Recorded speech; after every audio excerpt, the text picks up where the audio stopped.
Ok សួស្តីអ្នកនរគ្នាថ្ងៃនេះខ្ញុំមានវីដេអូមួយទាក់ទងជាមួយការធ្វើដំណើរពីនៅលើភ្នំកលែនយើងចេញពីលើភ្នំទៅយើងធ្វើដំណើរទៅកាន់ស្រះដំរី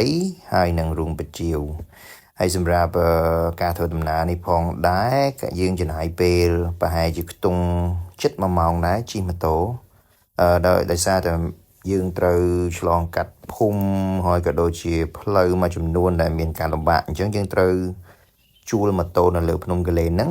ឲ្យពួកគាត់ជូនយើងទៅហើយទី2ទៀតបើសិនជាយើងចង់យកម៉ូតូទៅជិះខ្លួនឯងក៏បានដែរប៉ុន្តែប្រហែលជា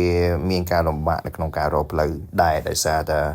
ផ្លូវយើងជិះកាត់ព្រៃកាត់អីខ្លះដែរអញ្ចឹងណាអញ្ចឹងសម្រាប់បងប្អូនដែលចង់ទៅលេងនៅរូងបជាវនិងស្រះដំរីខ្ញុំ recommend ឲ្យបងប្អូនតាក់ទង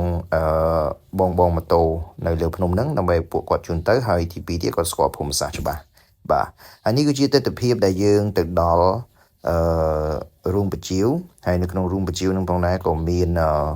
ដូចជាទីសក្ការៈសម្រាប់ប្រសង់លោកទៅសមាធិអីយ៉ាងដែរហើយទីតាំងនៅហ្នឹងគឺមានការលំបាកទៅណាទៅរូងបជាវហ្នឹងបន្ទាប់ពីចេញពីរូងបជាវមកគឺយើងនឹងបន្តដំណើរទៅស្រះដំរីហើយនេះ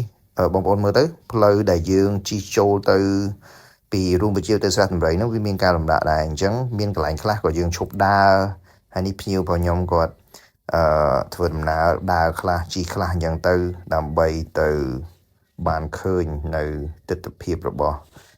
ស្រះដំរីបាទចឹង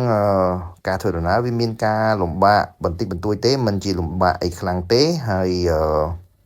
សម្រាប់ខែភ្លៀងប្រហែលជាអាចមានផលវិបាកបន្តិចចឹងខ្ញុំ recommend ឲ្យអ្នកទាំងអស់គ្នាទៅខែដែលអត់សូវមានភ្លៀងបាទប៉ុន្តែខែភ្លៀងក៏វាមានទិដ្ឋភាពប្លែកម្យ៉ាងដែរបាទវាស្អាតវាមានកន្លែងខ្លះមានទឹកដែលយើងជិះកាត់ទៅវាមានទិដ្ឋភាពស្អាតហ្នឹងហើយបើសិនជាបងប្អូនចង់ទៅលេង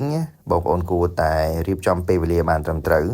គឺទីមួយយើងគួរតែទៅដល់លើភ្នំម៉ោង9ព្រឹកឬក៏ម៉ោង10ព្រឹកអីទៅកុំឲ្យថ្ងៃពេកហើយសម្រាប់បងប្អូនដែលជិះឡានទៅបងប្អូនអាចដាក់ឡាននៅលើភ្នំទៅ parking ហើយនៅពេលដែលបងប្អូនទៅដល់កន្លែងលើភ្នំហ្នឹងគឺនឹងមានក្រុមបងម៉ូតូហ្នឹងគាត់មកសួរបងប្អូនថាបងប្អូនចង់ទៅលេងស្រះដំរីអត់ហើយសម្រាប់ថ្លៃម៉ូតូឌុបបងប្អូនអាចចរចាជាមួយគាត់ទៅជាទូទៅបើសិនជាយើងទៅតែស្រះដំរីហើយនឹងលាងបជាវពីរហ្នឹងគឺគាត់យកតែ60000ទេទៅមកណាបាទទៅមកអញ្ចឹង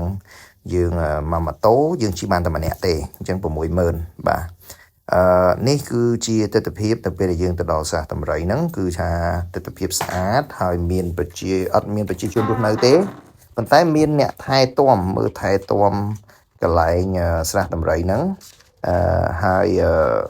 យើងឃើញទិដ្ឋភាពនឹងស្រាប់ហើយគឺមានសភាពស្ងប់ស្ងាត់ល្អណាស់ដោយសារតែអត់សូវមានអ្នកទៅដល់អញ្ចឹងបញ្ហាទី1ដែល